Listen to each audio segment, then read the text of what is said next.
చాలా సందర్భాల్లో అండి కొంతమంది భార్యాభర్తల మధ్య గొడవలు ఎట్లా ఉంటాయంటే, నువ్వు నీ ఫ్యామిలీ వర్సెస్ నేను నా ఫ్యామిలీ అన్నట్టు ఉంటుంది. అంటే మేము మీరు మేము. పెళ్ళంటే రెండు ఫ్యామిలీస్ మధ్య కాదండి, ఇద్దరు వ్యక్తుల మధ్య అనేది పెద్దవాళ్ళు పిల్లలు ఇద్దరు గ్రహించగలగాలి.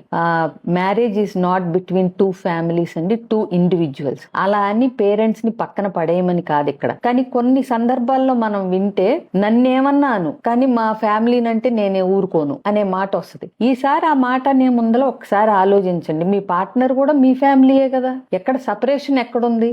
బ్రిడ్జ్ అవ్వాల్సిన మీరే మీ పార్ట్నర్ కి మీ ఫ్యామిలీకి మధ్యలో, అంటే మీ పేరెంట్స్ కి మధ్యలో మీరే గోడ కట్టేస్తున్నారా తెలియకుండా. అండ్ ఒక్కొక్కసారి అన్ని సందర్భాల్లో ఎవరిదో ఒక్కళ్ళదే తప్పు ఉండదు. కొన్నిసార్లు పేరెంట్స్ ఇర్రేషనల్ గా కూడా ఉండొచ్చు. వాళ్ళు చెప్పేది వాళ్ళ జనరేషన్ థాట్ ప్రాసెస్ అయ్యి ఉండొచ్చు. కాబట్టి మీరు గమనించాల్సింది ఏంటంటే, పార్ట్నర్ అభిప్రాయానికి విలువిచ్చి పార్ట్నర్ ని సమర్థించటం వల్ల అది పేరెంట్స్ కి చేసే డిస్రెస్పెక్ట్, వాళ్ళు వాల్యూ ఇవ్వట్లేదు వాళ్ళకి నేను అని అనుకోవటం రెండు ఒకటి కాదండి. దీని దారి దీనిదే, దాని దారి దానిదే. మీ పేరెంట్స్ ని డిజగ్రీ చేస్తూ కూడా మీరు వాళ్ళకి రెస్పెక్ట్ ఇవ్వచ్చు అనేది మీకు అర్థమైనప్పుడు పార్ట్నర్ ని హర్ట్ చేయాల్సిన పని లేదని గమనించండి. Thank you.